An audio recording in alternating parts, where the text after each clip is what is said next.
for me, leadership doesn't really exist in the absence of having a purpose and having a vision. So if you don't have a purpose, right, you're just kind of a rudderless ship that's just out here doing stuff to do it. And you can be a very good manager because you're just trying to solve for certain deliverables. That doesn't make you a great leader. So first and foremost, you have to have a purpose that's driving you, and you have to have a vision that is actually the tangible manifestation of that purpose. Once you get there, you can actually start figuring out, how do I lead? And so the biggest learning I would take from, I think, working in the field and Harvard was that leadership is making people around you better, making them as good as they can be to help actualize some shared goal. Welcome to the Nicholas Brown Podcast, a podcast talk show about real estate investing, business leadership, and personal development.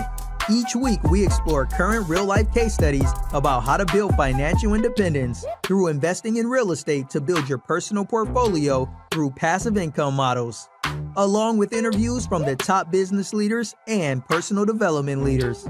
Now, here's your host, Nicholas Brown.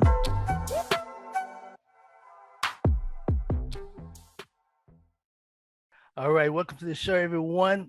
I have another special episode. This special episode is going to be tied to leadership and tied to investing on there. If you watch a previous episode where I had the general, this is going to be pretty much tied to leadership. They work together, trust me. But this is a special guest. He deals with the multifamily and other types of investing. No, but I'll explain more to you. But this is special. Make sure you guys, if you watch this on YouTube, make sure you guys subscribe. That way you get alert. If you're listening in on any podcast channels, like for example, or iTunes or Spotify, make sure you guys download that way you get alert for any future series that I have tied to this. It's going to be a treat. It's going to educate you. So what I'm going to do, ladies and gentlemen, I'm going to read the about section, then we're going to get deep into it. But before I get in deep into this, I want you guys to give a review on this episode. What I'm going to do, I'm going to have a contest. The best reviews I get in the next 2 or 3 weeks, I'm going to give you a course valued at $2,500, and I'm going to try to push this guest here to give you another tip if you need a special type of loan, these type of loans that we're dealing with. So make sure you guys give us a review. Okay, so here we go. My guest is Vernon Beckford. Is the CEO of Diversified Lending Solutions, one of the nation's leading CRE mortgage advisory firms in the country. His company helped operators position themselves to obtain the best possible loan terms. Here's 3 questions that Vernon starts off on his about section. If you go to the about section, he has 3 questions that he started off with that makes him very unique and well experienced, ladies and gentlemen. The first question he asks is, do you have a local lender that won't fund your real estate investment project or can't within your timeline at a diligent time? Number 2, are you unclear on what your current financing options are or how to obtain them? Number 3, or are you tired of searching for lenders from scratch? Whenever you have a new project that hits your desk right then and there, boom, you're not alone. You see, Vernon has come across several pitfalls of operators figuring it out on their own or working with an unqualified mortgage broker to obtain a loan. Vernon says when he first worked as a securitization lender at Credit Suisse, and later as a balance sheet lender for life insurance Global Atlantic, which is KKR owned, that he couldn't count how many times that he encountered highly experienced operators that claimed to know the deals back and forth, but didn't know what terms were available when they needed them, where to find them or how to negotiate them. You see, here's a brief list of what Vernon's experience and accomplishments he has accomplished during the years. Ladies and gentlemen, He has an MBA with Harvard Business School. He's held several leading titles, such as director for one of the top asset management firms in New York. He was vice president for for a financial group that managed, ladies and gentlemen. Here's the number. This year's back. He managed. He was vice president for a financial group that managed, and he's a brother. If you guys are listening in, that's why I'm so excited. I'm honored to have this man for a financial group that managed 7 billion real estate portfolios. And a list of experiences goes on, ladies and gentlemen. It's a long list. So reach out to Vernon, and he will send you his quick guide template download and a bonus video titled 3 Mistakes That CRE Underwriters Hate. I think that's the title. He has 2 different types, but that's one of the titles. But anyway, sir, I appreciate you. Welcome to the show, Vernon. Thank you, Nicholas. Thank you very much. It's a pleasure to be here. Man, I'm excited for you, man. I'm honored to have you, bro. I need to travel with you all the time because the way that you just spoke up my bio, I just need you on hand. Yeah. I love it, man. I appreciate that. But I appreciate the time. I value your time, ladies and gentlemen. We got this set. This is a purpose for it. We're gonna do another series in time, but I want you guys to meet the CEO of this company and what's going on, especially my listeners, what type of listeners who wants to get into multi CRE. When we say CRE, we're talking about the multifamily apartment. Am I correct?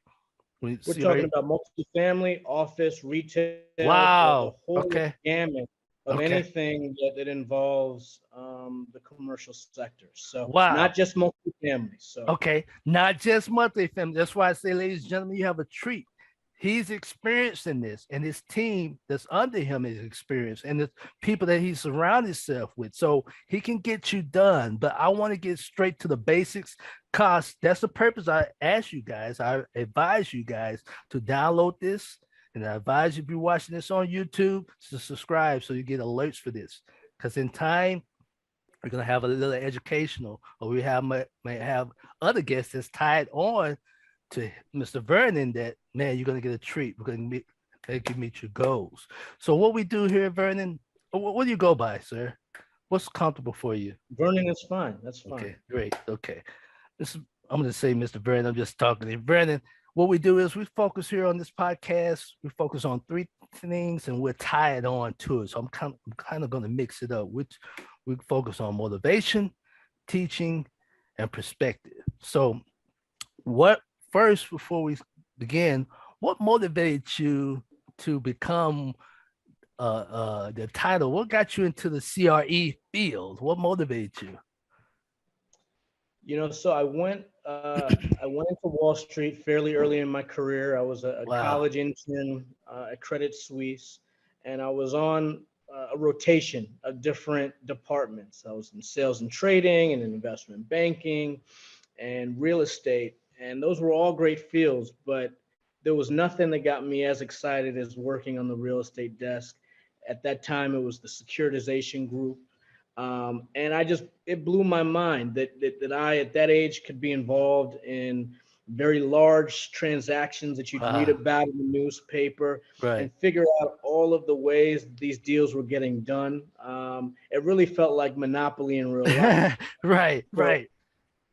So that was hugely exciting. And as a political science major who was interested not just in economics, but interested in how the economic landscape affects people's lives, I said, there's really nothing else that I could get into that would be more impactful to how people live than real estate. Wow. Right. The quality of somebody's life, positive or negative, is usually so much driven by where they live, where they shop, where they work.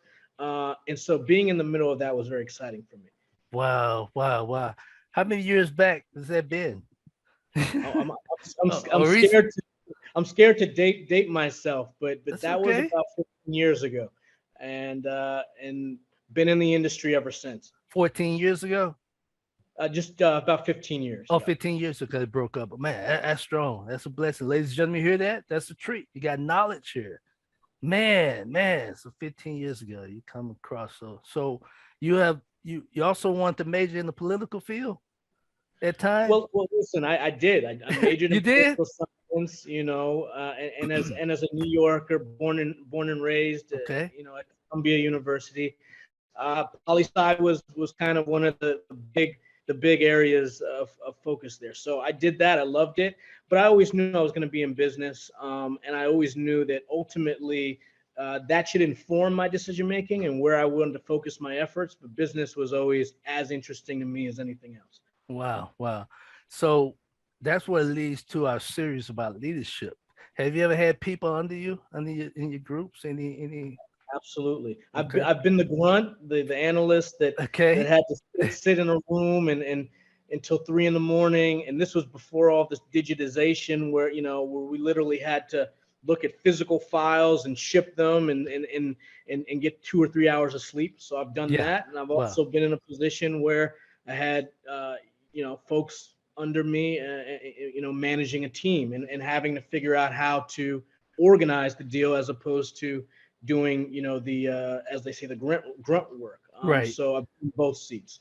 So you've been in the field, as we say too. You've been in the field. Also, you've done the ground where you've done what it takes.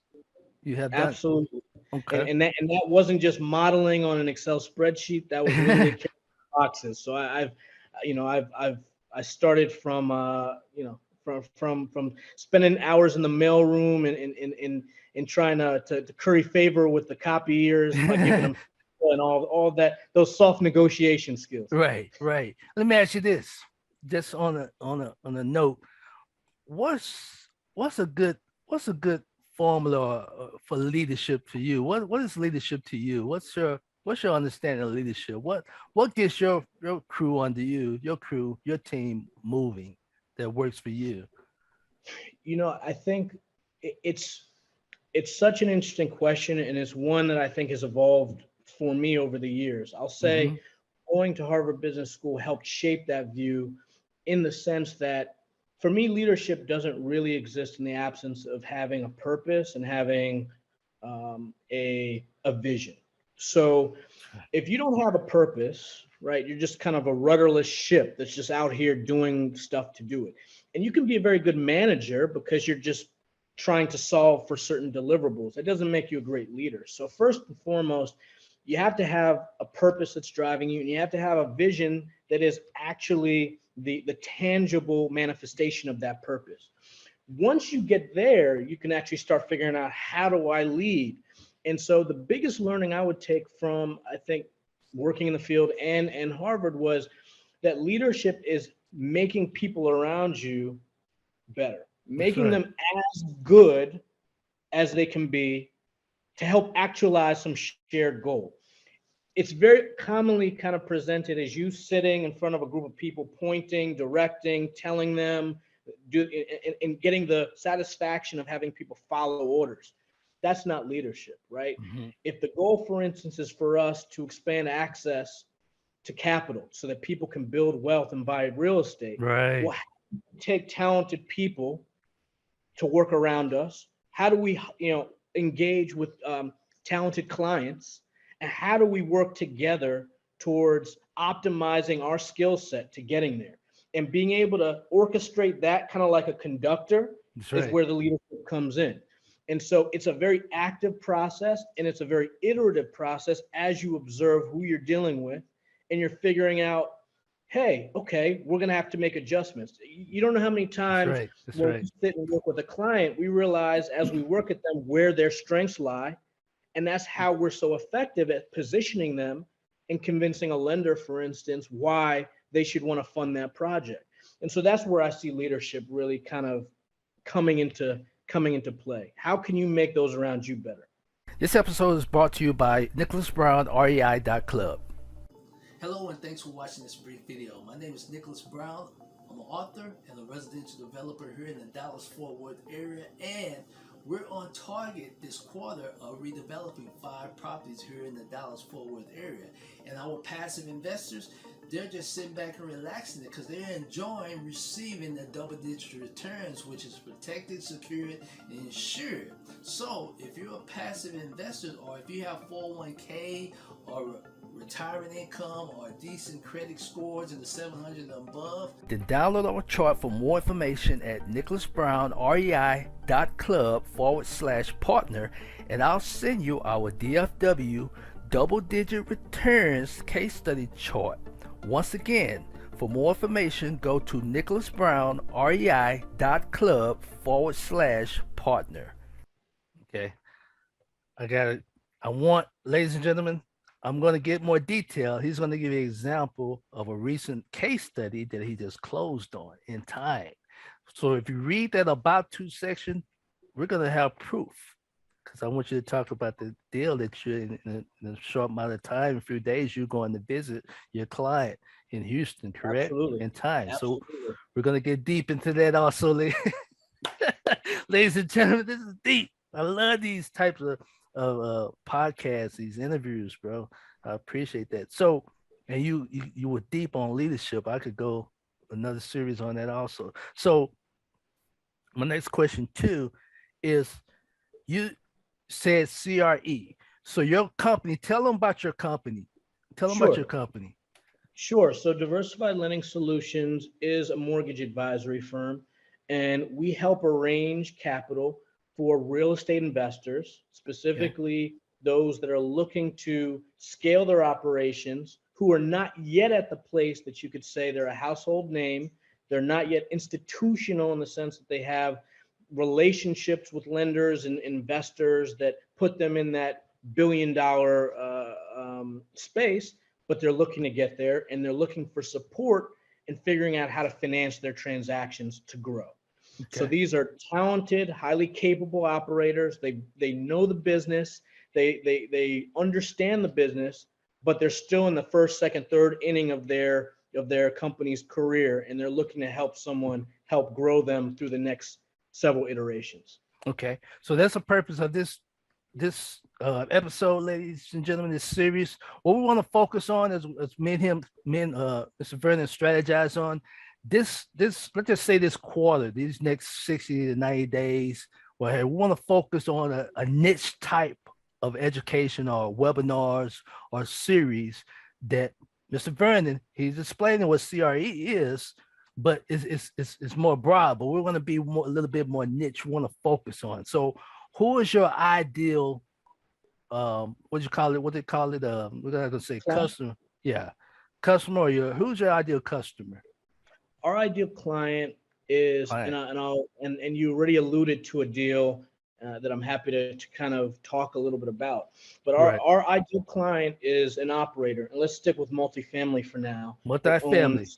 So that's what we want to go to for this term, ladies and gentlemen. For these next 60 to 90 days, 120 days, that's what he and his company, and I'll be honored to do more series about this, where you're going to focus on that certain niche, not for buildings or commercial buildings. We're going to focus on this series. I want you to educate if you can, or we focus on that type, what you're looking for, what source, if you don't mind. Sure, absolutely. So in this instance, you have a multifamily operator. They have, let's say, 100 units or so under management. They clearly understand the sector, but their goal is to be at 1,000, 2,000, 3,000 units under management over the next several years. They have a limited base of relationships with lenders. They're looking to deepen that base. They're looking to improve the quality of the loans that they get, right? And they're looking to do it in a way that doesn't distract them from all of their other functions of actually operating a portfolio. So we come in and we would help them arrange the best possible loan they could to grow their portfolio and buy assets. And in cases where they have existing loans in place that could be more competitive, we help them refinance out of their current loans into better loans so that their portfolio can be more profitable for them.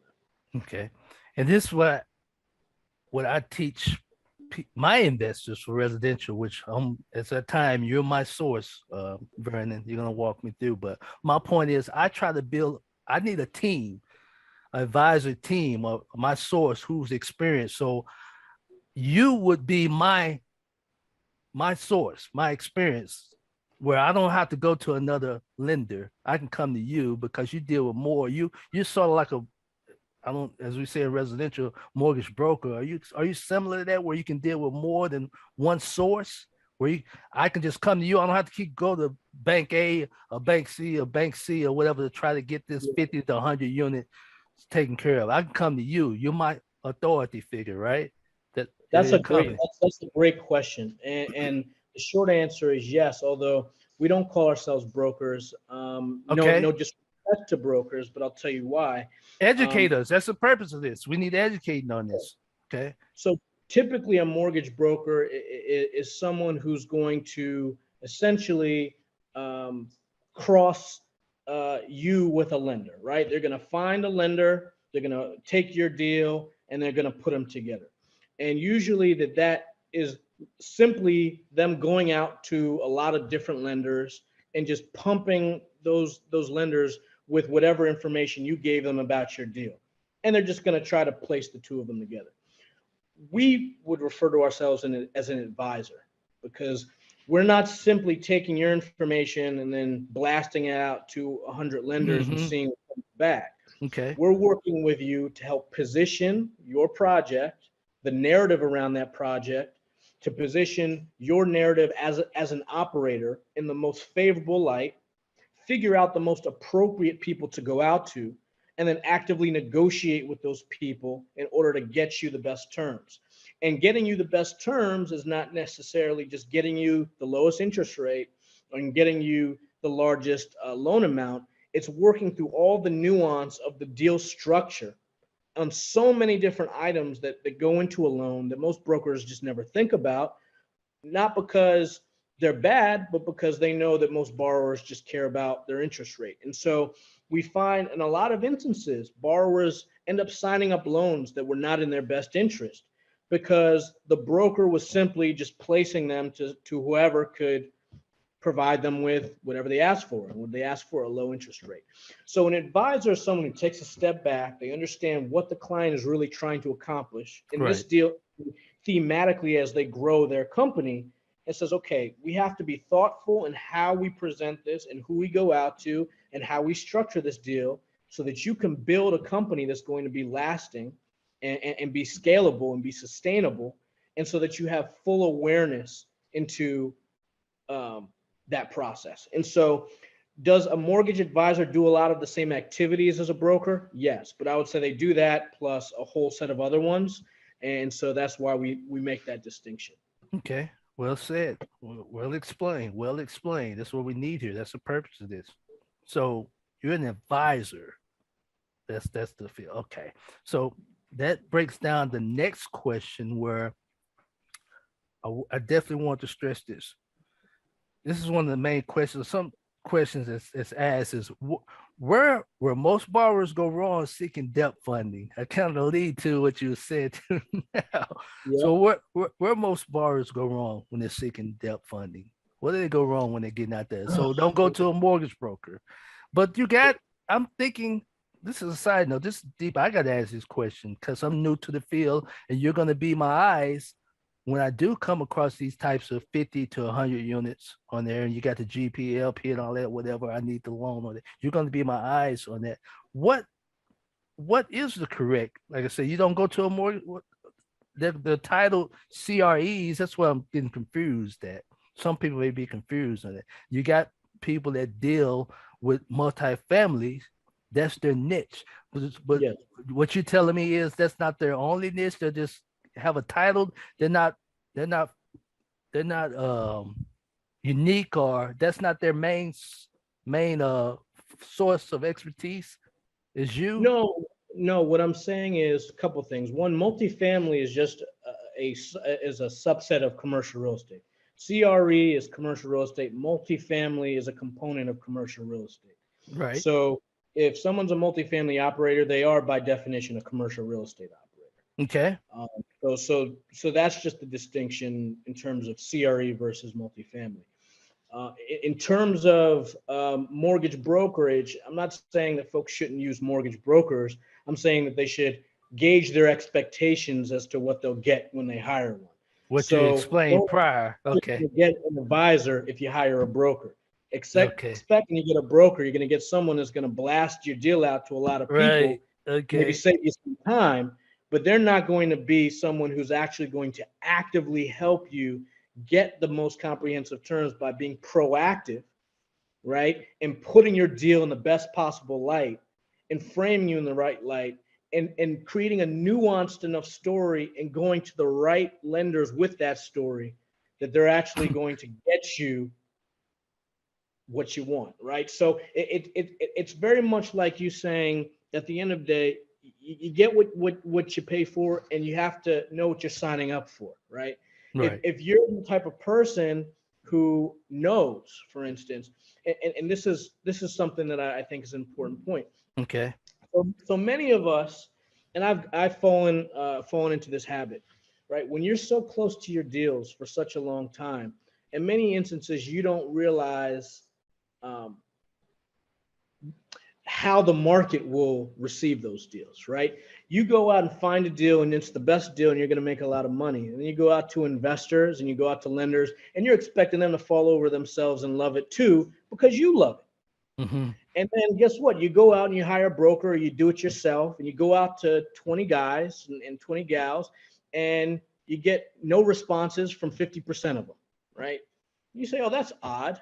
Why did half of them not respond? But the other 50%, maybe some of those respond. And so because one of those guys responds and maybe you ultimately close with that guy, you say, oh, the process wasn't great, but I got a loan, right? And what you completely lost in the sauce in that process was that you may have actually just walked away from the better loan. Those 50% that ghosted you and didn't respond to you may have not responded because you didn't position your deal the right way. Okay. And if you position your deal the right way, they may have responded. And not only may they have responded, they may have liked the deal. And you may have actually been able to convince them to give you better terms than the terms you got with this other person. Right. But because you're looking in the rear view and saying, oh, well, I got a loan, then now the next deal, you do the same thing. Right. And you do the same thing. And then you end up 3, 4, 5 years out and you got deals done. You feel great about it. But then when someone looks at the portfolio and says, okay, let me look at your loan terms, they say, geez, these loans don't, I mean, why did you accept this and why did you accept that? While you're in it, it's very hard to have any perspective, right? But once you step out of it, and that's part of what an advisor helps you do, you start to realize, okay, these are my options. There are options out there better than what I'm currently getting, but I need to be proactive and thoughtful in how I get there. How do I bridge the gap? That's and awesome. So that's what the advisor helps you do. Okay, that's awesome. Make it structured. You think long term. You try to hold someone's hands long term because, as we used to say in the car business, yeah, I got the deal, but if they drive next door and see what's on that deal,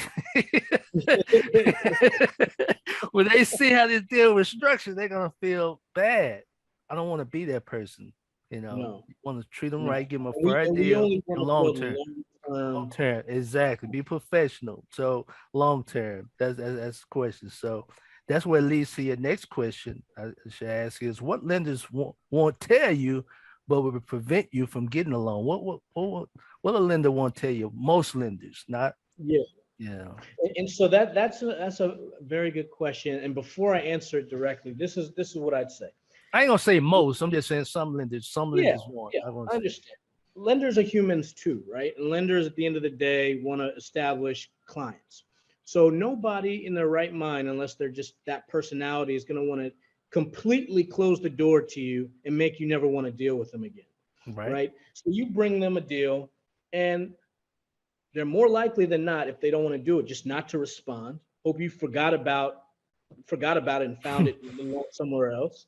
Right. Or they'll give you some very generic answer as to why they didn't like it. It's not very helpful to you. It doesn't help inform how you should approach them differently the next time.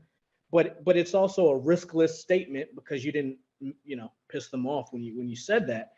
And so you end up walking away, with very little impression of that lender, right? Which is what they want. They don't want to make you mad if they're not going to fund the loan. Right. They're not going to say to you, listen, you invest in inner city markets that I don't feel comfortable in and I don't know anything about. I don't think you're qualified to actually complete this project, right? Based off of what I'm seeing. I don't see that you know how to effectively underwrite this asset class. Your cash flow projections are looking really off.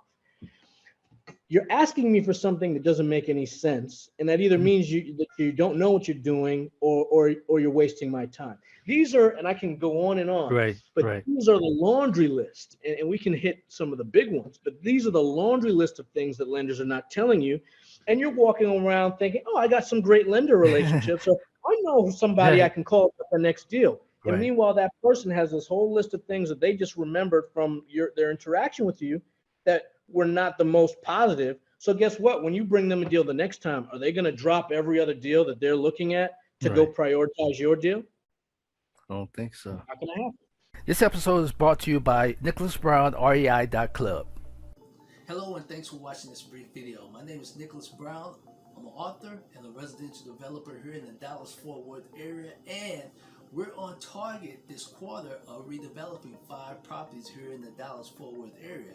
And our passive investors, they're just sitting back and relaxing it because they're enjoying receiving the double-digit returns, which is protected, secured, and insured. So if you're a passive investor, or if you have 401k or retirement income or decent credit scores in the 700 and above, then download our chart for more information at nicholasbrownrei.club/partner, and I'll send you our DFW double-digit returns case study chart. Once again, for more information, go to nicholasbrownrei.club/partner. But this is what I want to do, ladies and gentlemen. Make sure, I'm going to plug this. I'm stressing this. Make sure you guys download this if you're listening in. These are nuggets. That's why we're going to have to extend this to another series. Make sure if you watch this on YouTube, make sure you subscribe. That's where we'll have another episode or a series, or you'll get an alert if we have a live. That's education. He just taught us something, what to look for. But I'm going to cut this a little bit short, ladies and gentlemen, because I want him to explain, to give you an example, a testimony, or a case study of he's now in a few days, ladies and gentlemen, at this recording, he's going to fly to meet his client. Is it in Houston, Texas? That's right.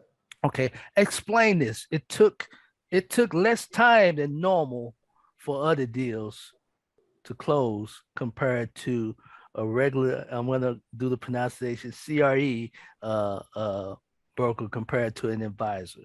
Is that correct? That's correct wording? So it is correct. Well, I'll say a couple things. Sure. One, I appreciate you bringing up the deal because it's a phenomenal transaction. I think it should be hugely inspiring to your listeners.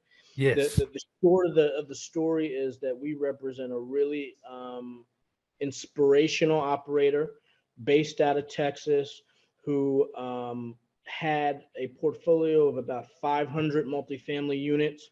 Okay. Was looking to grow her business exponentially. Found a 460 unit property in Houston, multifamily, needs some work, had some history as an asset, and her business plan was to step in and to take an asset that was needed some work and to turn it around and increase the cash flows on that property. And so we represented her in her effort to get a senior loan. This was a very large transaction. She was buying a $40 million property and needed to put in several millions of dollars to improve it. So we're not talking about a small transaction. All right, ladies and gentlemen, if you're listening in to this, what I had to do at the time, I had to add video because we got cut off on Zoom. If you're listening in on a podcast, I'm editing this here. So we're going to continue, which what happened is Vernon's going to give us a case study, which he was deep into it, ladies and gentlemen. I mean, he was deep into it. I got it, but our audience didn't get it. If I didn't edit this, if you watch this on YouTube, you would see the pause button like that AT&T where it pauses. We don't want that. We don't want that. So we're going to update this. And he had this flow, but I want him to give a case study as before of what you were explaining, sir, about. Here's an example, which you had an operator, which in the next few days, you're going to Houston to meet up with your client? Because can you explain that? What's the case study? What? Absolutely. And this should be a really inspirational story to any Yeah. one of your viewers, because Okay. this, in my mind, is really the perfect example of what so many of us are aspiring to accomplish. Okay. Have a client, great operator of multifamily properties, probably 500 units under management before we took them on as a client, and very unapologetically have a goal of growing exponentially over the next several years. Okay. Found a large portfolio, 460 units in Houston, property that has suffered from some issues, but has a lot of potential for improvement, workforce housing. And she very ambitiously took it on as her goal to buy a 460 unit property and effectively double her assets under management with that purchase. So kudos for her for the ambition. And we love to work with folks like that have the drive. Kudos for her for also having the background to support the goal. Does she have a So team? Does she have a team? Is GPLP, or is she's total by herself, or does she have a she team? has a team. She has a Okay. team, and that's something we can definitely talk more to in another Sure. segment. Sure. Building the right team around you, Right. but regardless of the resources that she had, it was still a massive undertaking to take down what was a $40 million property Wow. that's going to require several millions of dollars to improve and to fix and to bring it to its true potential. And so being in a position where she could say, listen, I know I'm going to have to go out and I'm going to have to get this loan, and I need to work with a partner that's going to help me get the best loan, help convince lenders that I'm the right operator for this project, and get me the terms, not just get me a loan, because frankly, she's very experienced, but get me the right loan. Right. Get me a loan that's the right mix of affordability, i.e. the interest rate, the right leverage, i.e. the loan amount, the structure that allows me to execute my business plan, whether that be an extension options for the loan, or how cash is distributed, or what component of the loan will come in the form of future funding for renovations. A whole laundry list of aspects to that deal that need to be negotiated very thoughtfully to help accommodate her business plan for that asset. And we're very proud to say that we worked and very, very much did treat her and view her as a partner in being able to fully understand her project, be able to communicate that project and her effectively to an operator who says not just maybe I'll lend on it, but I'm going to hit you in the head with terms you're not going to love, or nah, you're going to have to convince me if I want to do it, and Right. it's going to be at terms that you don't love. All that noise, or that I'm just not even going to respond because I don't do these types of deals. As you were saying earlier.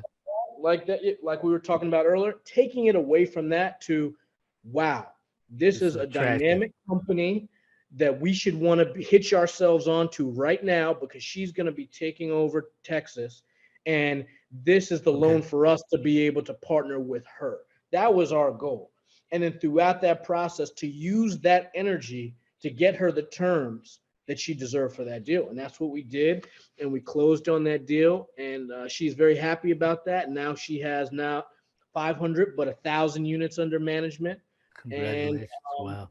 and that's just going to keep on growing. So we'll be in Houston next week with her at the asset. And we just view that as such a tremendously inspiring story, not because just that she was a small operator that's growing very quickly, but she also happened to be a woman. She also happened to be an African-American woman. Wow. And when you think of the historic significance of that, Right. I challenge you to find, 5 women in this country that have 1,000 units under management in operation. And so being a part of that is something we feel hugely validated by and hugely inspired by. And we want more folks like that to help build the next army of folks like her. Wow. Congratulations. I'm excited about that. You just painted the picture also. It's not that many women out there of color that's doing what she's doing. I love to have her on, ladies and gentlemen, a teaser as a guest on there. We're gonna have 3 or 4. I want to meet your partner, also your business partner, Eric, in time. We want to meet him if we can, if you allow, in time for another episode on there. But I love to get on there. So how long did that take before we go? Was it normal Sure, time, or she had everything sure, squared away in order? They're like, hey, we can work this deal here. Did it hit your sure. table, or you already had a relationship with her prior? Sure. And this is going back to what we were talking about before, again, between the distinction between a broker and an advisor. Right. We knew there was a very, very hard and fast fuse on this deal. The seller needed to sell, and there was a hard closing timing that was pretty aggressive.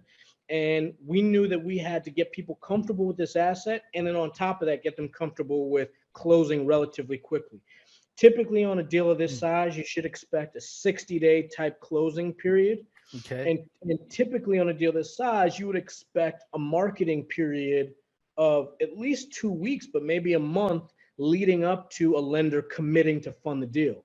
Sure. So we were in a position where if you take that all the way out, you could find yourself with a 90-day type process from beginning to end, and we simply didn't have that. So part of our adding value in this case was how can we condense that? How can we get as smart on this asset as quickly as possible, condense the timeline so we can get a lender or multiple lenders, which we did, got multiple lenders to Sure. want to do the deal in the matter of a few weeks. And then from that point, make a decision fairly quickly, and then worked around a 45 versus 60-day closing time. Wow. So when it all came down to it, a deal that we needed to close,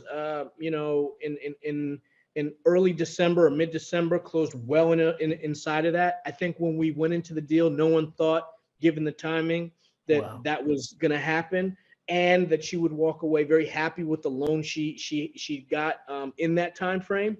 We managed to check both boxes, and Wow. and we made it happen. And so that was us, that was her, that was the lender, and that again is when you work with the right advisor who Right. knows the lender to work with and can be selective in choosing, then you're taking all of these variables and putting them into consideration when you're deciding who to get in bed with for the loan. Wow. Well, congratulations on that, man. I know that's exciting, man. I could just, Thank you. I wish I could have been there to Yeah. watch. I can see your excitement, man, just putting it together. Here's a side note. What do you like, the beginning or the after effect of helping someone? What do you like in it's everything's about sales and marketing, but what do you like about your business, man? The So what I beginning or the love, after? I think I view myself as being a pretty academic person. I like to solve problems. The Okay. fun part of this for me, and I think my partner would say the same, was taking on the challenge of, if you just look at this as a little maze, and figuring out how to navigate the maze to get to the other side as quickly as possible. In involving all the little questions and scenarios that you need to think through to get everyone on the same page. That's really what's fun. And I think a lot of people in real estate share that when it comes to Yeah. putting a deal together. And then take into effect, it's not just you and your client, it's you, your client, the lender, it's the legal counsel on both Right. sides, it's the title company, it's the environmental, the engineer, the Mm, appraiser. You're having to navigate all these people who have their own interests in the situation to get to someplace on the other side. So bringing it all the way back to the beginning of your show on leadership, that's when leadership comes in. How can right. we take the best of all these people, because they're all good at some part of the process, Wow. but they all Wow. have shortcomings that can slow it down. How Yeah. do we accentuate their strengths, and how do we mute the weaknesses, or help improve the weaknesses, so we can all Man. get this deal closed? That's deep, Doug. That's deep. You deep, Doug. So this is what I want to ask too, and then we're about to close. The next one is perspective. What is your perspective on next year? What's about to happen? What's your perspective? What do you feel about your field of business? What's about to happen, man? So a lot of things are happening next year. We're in a huge inflationary environment that scares a Right. lot of people. Prices are up. Investors have to be very cautious in what they buy. I think investors have to be thoughtful on their hold periods on their deals, that in order to realize the returns they're looking for. So I think people will be cautious in terms of buying. I also think, though, that this is a period where for underrepresented groups, whether that be women, minorities, and otherwise, there are various large institutions, private equity companies that are trying to find strategies, partially because they see they're missing that opportunity, partially from pressure, but for various reasons on why they should be investing in operators like the one I just mentioned. And so being able to, we're excited about bridging the gap and helping operators that find themselves in a position where they could use equity capital to grow their businesses, not just debt, being in a position to help facilitate introductions with those type of investors in order for them to grow their businesses. So What I is anticipate. equity capital?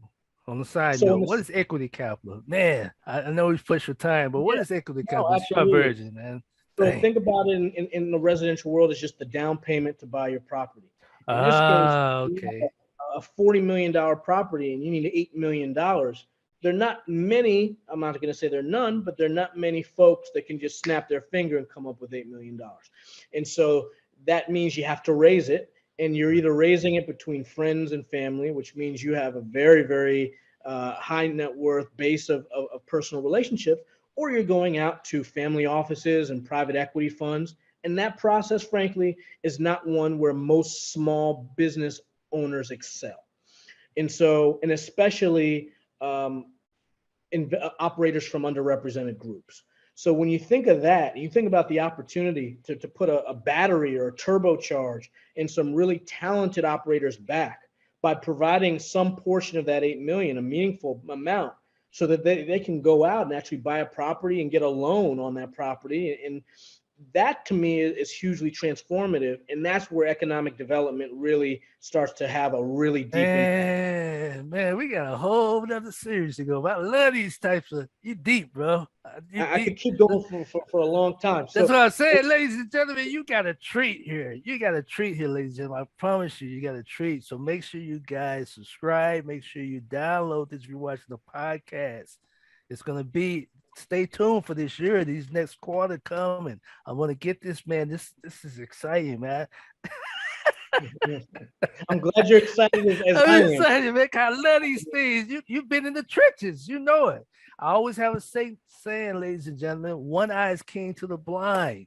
He's gonna lead you there, man. Just step, make that step, hold his hand. He's gonna lead you there. He's not gonna lead you wrong. If he leads you right, he's considered a king.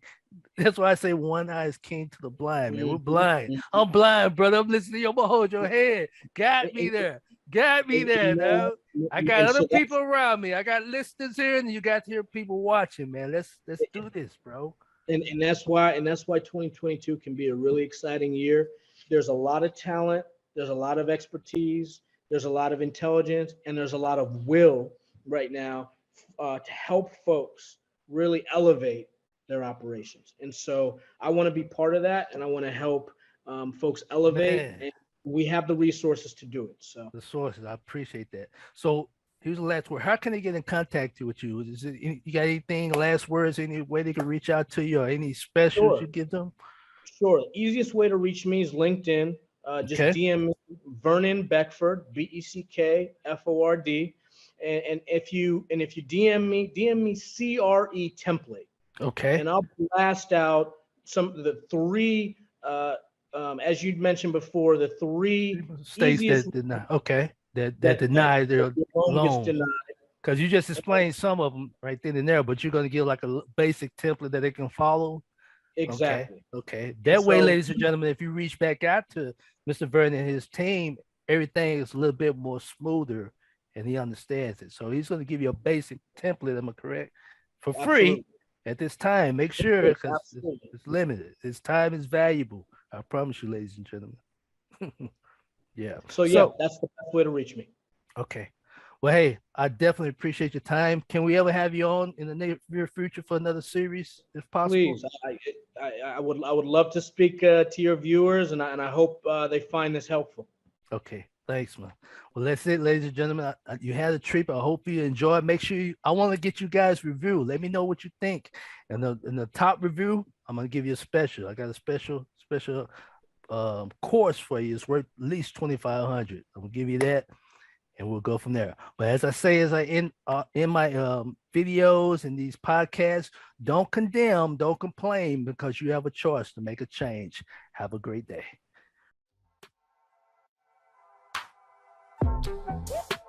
Thanks for joining us on the Nicholas Brown Podcast. Make sure to visit our website, www.nickbrowninc.com, where you can subscribe to the show in iTunes, Stitcher, or via RSS, so you'll never miss a show. While you're at it, if you found value in this show, we'd appreciate a rating on iTunes. Or if you'd simply tell a friend about the show, that would help us out too. If you like this show and you are a new real estate investor, then check out one of Nicholas's free reports called the Wholesale Dominator Report, also located on our website, www.nickbrowninc.com/free reports. Be sure to tune in for our next episode. And remember, don't condemn, don't complain, because you have a choice to make a change. Have a great day.